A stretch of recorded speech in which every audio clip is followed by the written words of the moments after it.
said, I find it hard to believe that Shador falls as far as a lot of people having him fall. I don't know. What do you think about that? I've said this for a while. I like Shadour as a prospect, but Me too. he fits the mold of the type of prospect that falls in the draft all the time, right? Like my big confidant was Teddy Bridgewater. And Teddy went from being the number 1 overall pick to falling all the way to like what, 31, 32 in that year's draft. And like, keep it a buck with you, Teddy was a much better prospect than Shador was. And had less questions about his athleticism than Shador did. Because also had less questions about how he plays up the competition. Because Teddy blew up an Urban Meyer Florida team in a bowl game, right? Yeah. Back when everybody used to play in the bowl games, and also back when Louisville was in the Big East or the American, right? Not with the recruiting advantages that they've gained in the ACC.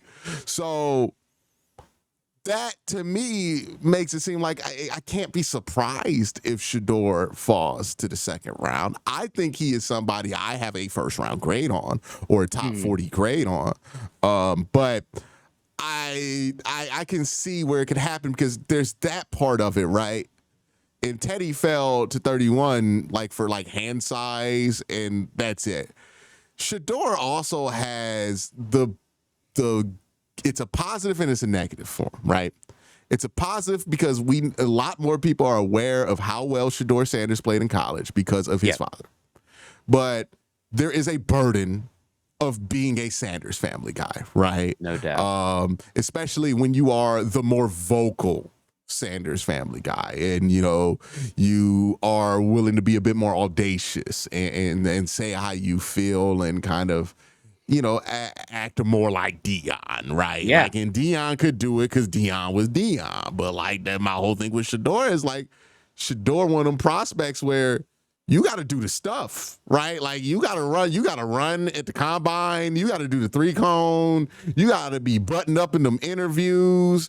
You got to do all the stuff. Yeah, and you're not like the type of prospect that can just get away with just chilling out through the draft process. And I think that was a miscalculation. We talked about it. I called him Bigfoot because it felt like every time you get a look at Shador Sanders, they're trying to distract you with something over here, right? Like every single time, you get to the combine. Not the combine. You get to like the All-Star game circuit, right? You expect him to be a Senior Bowl guy, but he does East-West Shrine. Why does he do East-West Shrine? Well, it's because Dion has more control over East-West Shrine, so he can kind of control how it looks. And it's like already we're dealing with the funhouse mirror.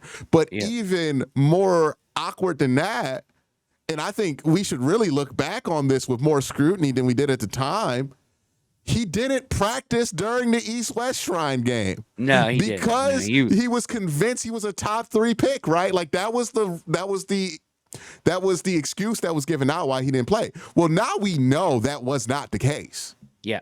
Because he's not an obvious top 3 pick right now. No. It seems like all the top 3 teams are like, nah.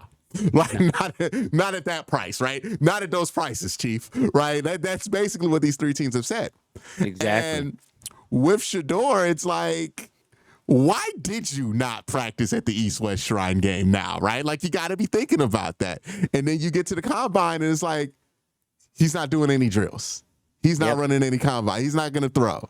Why wouldn't you at least throw? You have the prettiest Dion factor, deep ball, the most accurate passer. You would have looked like a Greek god throwing against some of those guys they had at that combine. Because the whole talk was how inaccurate all the combine quarterbacks were. If Shadour was there dropping dots, he would have looked amazing. His footwork drills would have been great. It would have been a great opportunity to showcase him. But he didn't do that. And you get to the pro day, and he finally does stuff. But it's like, hey, man, we're going to sneak in Travis Hunter last minute into these drills. So you're really thinking about Travis, right? And then even like with the pre-draft meetings, why is it Shadour and Travis? I don't know.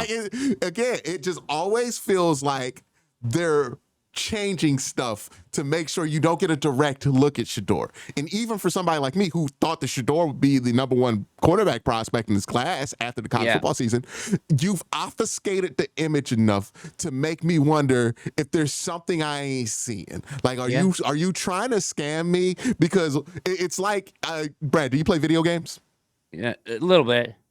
So you know when like a video game's coming out and the trailer looks amazing? Yeah. But then like it's like 2 weeks before release and they haven't released gameplay footage. And you're like, what? Why haven't we seen gameplay? And all of a sudden it's like the day before the game releases and you don't get like a gameplay trailer or anything like that. You just like, you're stuck with that original E3 trailer. And it's like, what the hell is going on with this game? Right? Yeah. That's how I feel about Shadour Sanders, where I'm like, the trailer looks great. Right? Yeah. Like, I can buy in on that. Right? But then you're like, damn, dog, like you ain't gonna give me no gameplay. And even when you give me gameplay, it's like really quartered off, and it's like you're not letting me see the direct feed from the PlayStation. It's like off of axis, and it's like, what the are you trying to hide from me about this dude? Something being hidden, something and it might be nothing. It just might be a horrible strategy from the Sanders camp, which I tend to think it is. But I think that strategy is going to be something that I'm like, I wouldn't be surprised if you fell out the first round entirely, because not only have you rubbed GMs the wrong way, you don't got the benefit of the doubt because you didn't do the stuff, right? And now, you know, this leans into how people feel about your work ethic and everything else like that, which I think is unfair. He has a great work ethic, but he hasn't put it on display. Whereas with Jalen Milroe, he's done nothing but do all the shit, right? He threw at the combine, even though he knew that he wasn't going to look great. He did the Senior Bowl, even though he knew he wasn't going to look great at that point in time. And then he did the stuff. He demonstrated it. And, like, I don't think they're going to look kindly on how he's handled the pre-draft process. Yeah, and it's probably not his fault. It's how he's being managed. I think he's gotten bad advice on this, because I think they just overvalued him, to your point. Like, I think they thought he was a top 3 pick, and that was the way it was going to go. And it doesn't look like that's going to be the case. And now it's too late, right? And now it's too far down thing. And he's going to rub people the wrong way a little bit, as he obviously did in Pittsburgh with his, to your point. He's more boisterous than, I guess, and confident. And, you know, some teams take that as disrespectful. It's and never some teams. Yeah. It's never a good thing to have people question if you want to play somewhere. Right. Right? Like, if I were the Sanders family and I got a whiff of people making those assumptions that, oh, Deion ain't going to let him play here, I would have been out front being like, shut that shit down. Yeah. That's never good, because even if a team is in one of those cities that you want to play in, that's something they consider is like, oh, this guy's like kind of fickle, right? Yes. Like, oh, this is like, you're going to have to deal with like another agent. Like, you really want to deal with that? And I don't even think that's the reality. I think the kid would be fine playing wherever he goes. It's just, if that factors into decision-making, that is a perception problem, then it's an unforced error.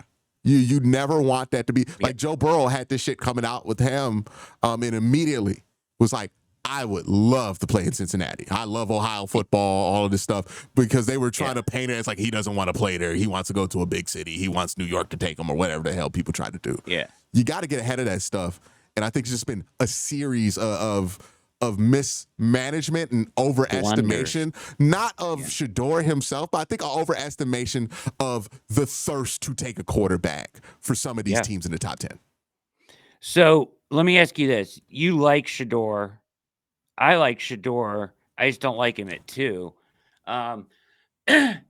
If he was there at 33, do you think it's still Milroe? If it's Milroe and Sanders are there at 33 for the Browns, do you think it's still Milroe for the Browns?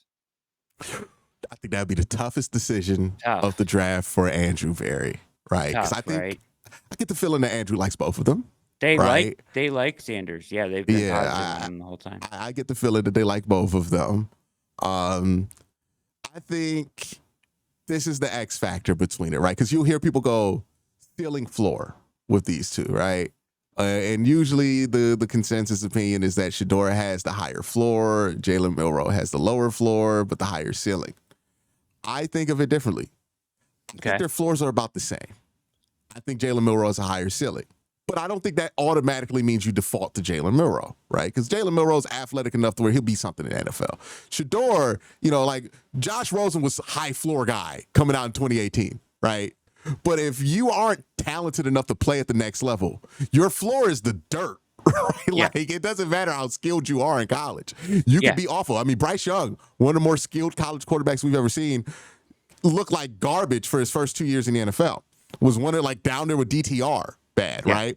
So, though I don't think floor, we overvalue how much somebody's game looks similar to the NFL in college, how much that means it's a floor. I don't think that matters.